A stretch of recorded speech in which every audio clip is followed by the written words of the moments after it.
Hey everybody, and welcome to the next episode of Bastock and Bachelor's Bullshit Busters. I'm Simon, I'm Adam. and today we are going to be talking about how much content do you need to produce.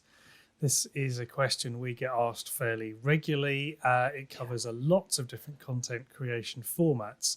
But I think, first of all, there's one big myth about content creation, Adam, that you get asked a lot. And I think it's worth just clearing that up straight off.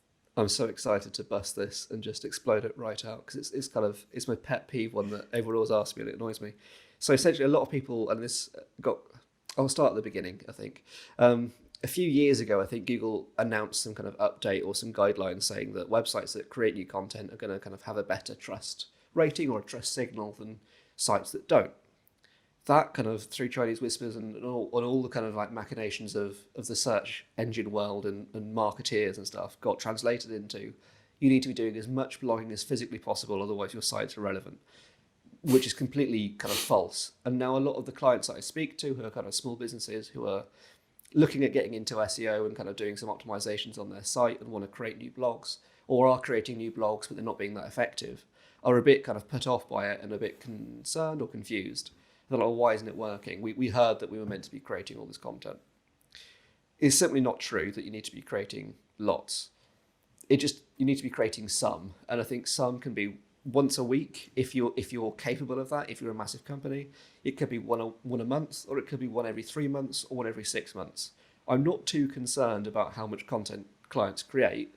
It just has to be really high quality content, and it has to be really specific. So I'd far rather that one of my clients spent 6 months writing the best piece of content they have ever produced, and it's going to like get loads of links because people find it the most useful resource out there, and it gets shared, and there's celebration, there's champagne, there's fireworks and everything because it's amazing, rather than they spend 6 months generating one piece a week that no one actually cares about or has any interest in.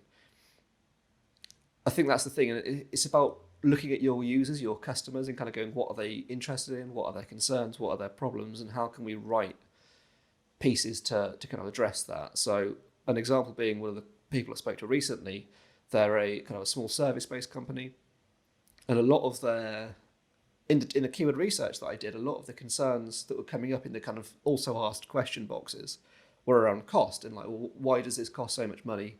What is it? Stuff like that, which is quite common, I think, for any kind of service that you're doing, especially digital ones.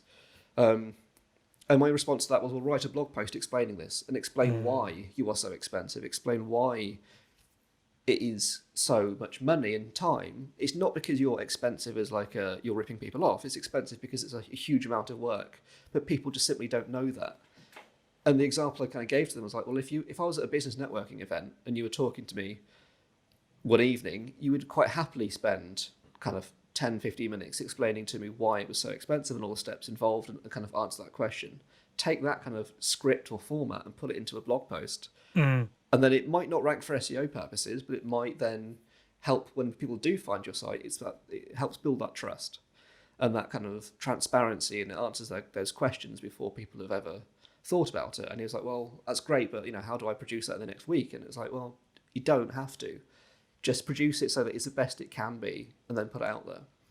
I think the main thing, and I will stop in a minute because this rant's going on, but I think the main thing that people are concerned about with the kind of frequency is that, yes, Google does prefer sites that are more updated than not.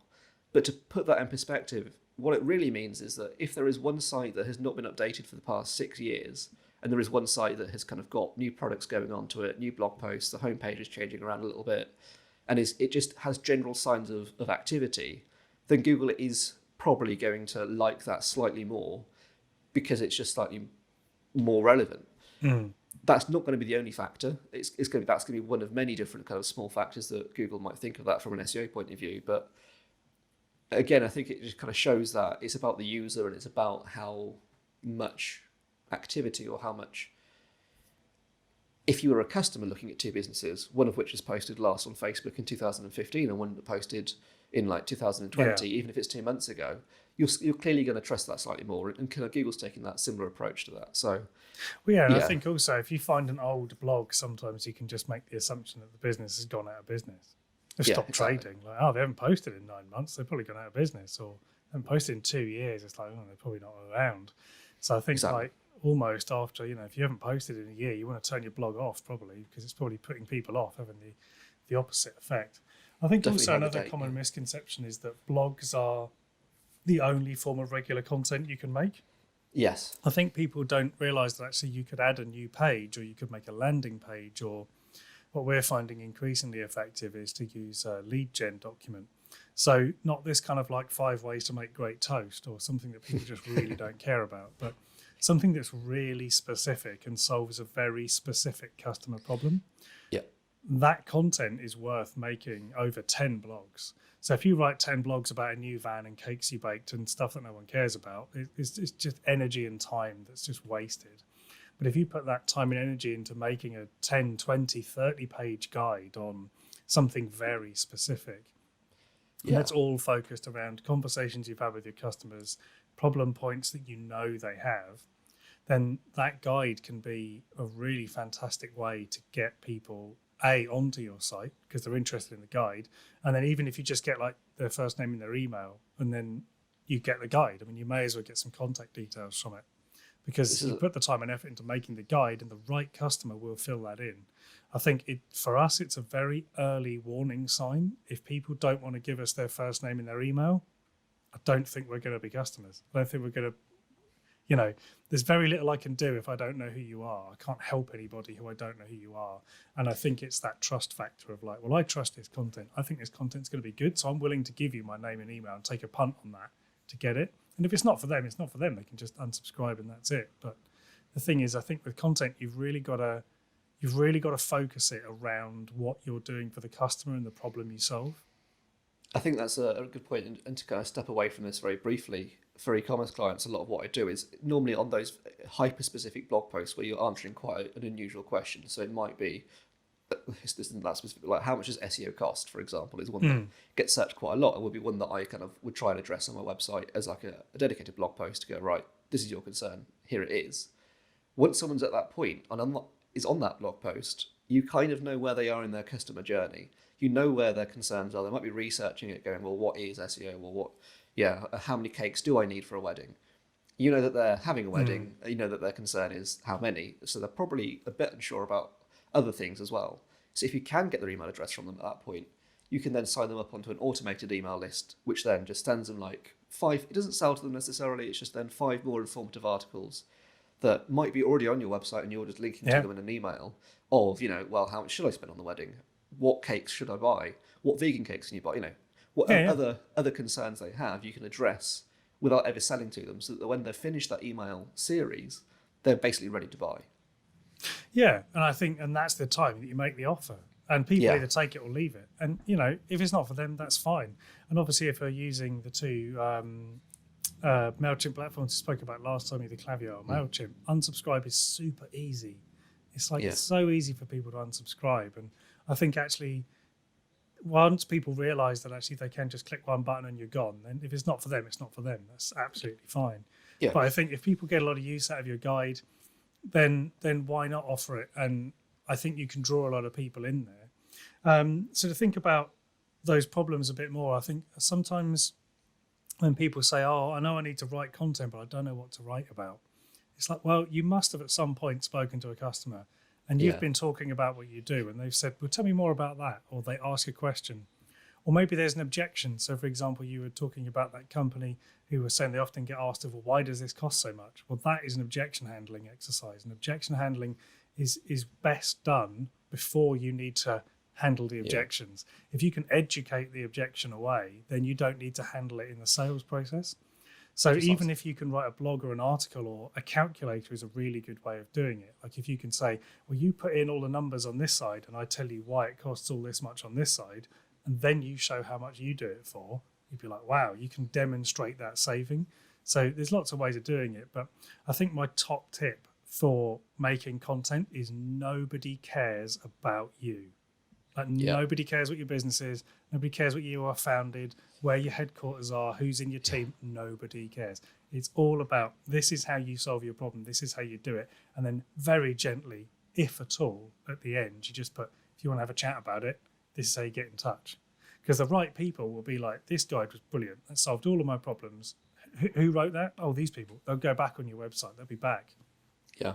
I think there's a really good website that I just kind of do a shout out to here to try and find those articles that might start getting these questions firing, which is called alsoasked.com, which I think it's .com. If you just Google also asked, it will come up. But when you Google certain topics and it comes up with those also asked boxes, it kind of crawls all of those and puts them into like a nice web thing. So that's a really good one just to put in your service or your product and then just see what comes up. It's quite different to Answer the Public in the fact that it's a bit more specific on those kind of boxes, and I kind of find it a lot more useful. And there's another one as well that I can't remember, but we'll put it in the links of the YouTube video. There's like 2 or 3 that I use quite regularly. So one of which kind of uses the Google thing, and then another one which crawls like forums and Reddit and Quora and stuff like that for kind of the more unusual questions that you would never have thought of. But it helps highlight those kind of common concerns that your customers actually have, and will probably ask you on the phone or in conversation. Yeah. But they probably won't email in necessarily, or they might not. It's not as obvious that it's a concern when you're kind of doing the keyword research from my point of view of an SEO technical thing, because the numbers are too small. So it is just thinking about your customer, right for them, be useful, and don't feel like you've got to do it loads. Just do it more usefully, I guess. It's a horrible phrase, but just be more valuable. It is true, though. I mean, we used to do an email newsletter every week, and it was an absolute mission to try and get every week something good out. And then we realised that the frequency of the email made no difference. Like if we went on a holiday or something and we skipped a week, and then the open rate didn't change at all. So now we have an incredibly unregular email, and occasionally we send out an email saying, hey, we've just done a project for this person, and they get the best results. So case studies is a really good one to do. I know not every business can do case studies in the sense of having photos and happy smiling faces and things like that, because that's not what every business deals with. But just use cases even of just saying like, here's this result that we achieved. Here's this outcome. It's all about the outcome and the afters and the benefits. You've got to sell the end dream that the client wants to achieve, and not the other way around. So I think you can definitely make some content, and don't be afraid to celebrate when you've done something really well. Businesses love to hear about that, and customers love to hear about when your business is doing well, especially when you're buying from a small business. I think that can make all the difference. Yeah, it just helps it's that trust and that kind of relationship, isn't it? Yeah. And I think the only other thing I would add, is about video, because a lot of people overlook video because they think, oh man, I need to buy like £15,000 of the kit and some lights, and like I need a clapper board and I need all this stuff, and then I don't know what to say and I'm going to get it wrong. And you don't need that. You just need a little tripod for your phone and the selfie camera, and then you just hit record and just chat. You can just go for it and just start doing some, Instagram stories or whatever if you're not too comfortable, and just gently just get it out there very gently, and then up the production values as you get more used to it. I was about to show the tripod that I've got, but it's currently kind of tied up with cables and stuff. But yeah, it's literally about £15 off Amazon. It's just a little tripod that I put my phone on. Yeah. I did loads of about 10 different little videos to camera like this, but obviously phone, and it got really good response. And I was so surprised that people were actually watching it and actually kind of cared. But the response was so positive just from me doing it on my phone. So I definitely think start small and just, again, answer the common questions that you're getting asked, and people will put up with probably quite a lot of like shaky video and stuff, because people have been used to it for the past 3 months. So yeah, I think also the other thing you could do is you could call another expert in your field and have a conversation about things and record it on something like Zoom perhaps, and then upload it to something like YouTube and then send it out to all your followers. There's lots of ways of making content where you just basically we should definitely do that. Where you actually start talking about the stuff you enjoy talking about with other people. Yeah. So, I don't know if everybody knows this, but me and Adam aren't the same company. We are just two people who met through a co-working space who are just on the same wavelength when it comes to, SEO and marketing and like business. So we just thought, do you know what, this is a great way of doing it. There's no sort of ulterior motive. This is just a weekly chat we have that we record because we were doing it in the pub and keeping this conversation to ourselves. And then we thought the world needs to hear this. So thankfully, not the pub conversations, because exactly. There are many more kind of different tracks that they took. Yeah, Tangents, but I think the point is like you might have a client or you might have a supplier that you deal with that you could do what we're doing now with, and you could just put it up on YouTube and send it out to your client list.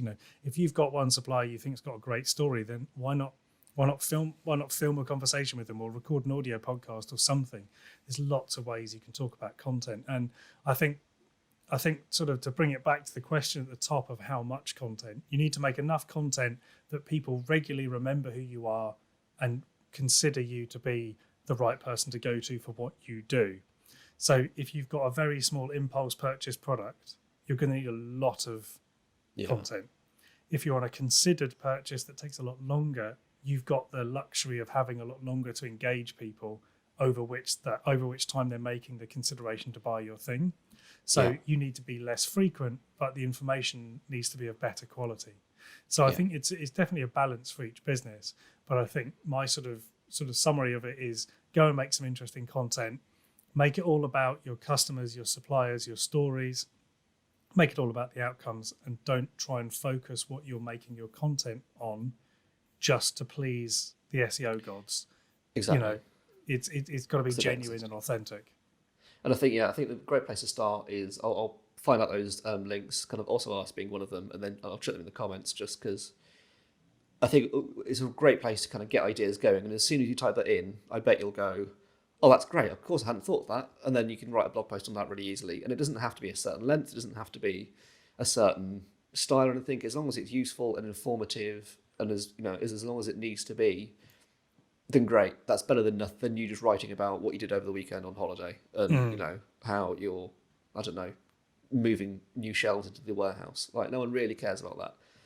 Just stop trying. Don't feel guilty for not producing so much content. Just ease it back, but make sure it's actually tailored and a bit more thoughtful, and forget SEO to a certain extent on the what's the word? Not the volume, the frequency. Frequency, thank you. Sorry, that was an awkward moment, but it was the frequency of which content you're creating. That's all from me before I got a different one.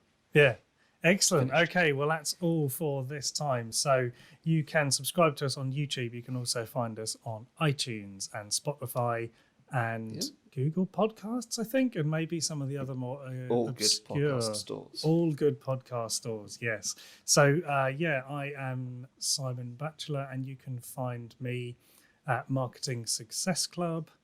How can people get in touch with you, Adam? So I am Adam Bastock, and you can find me either on LinkedIn or Adam Bastock or abastock at .co.uk. Excellent. Probably this place.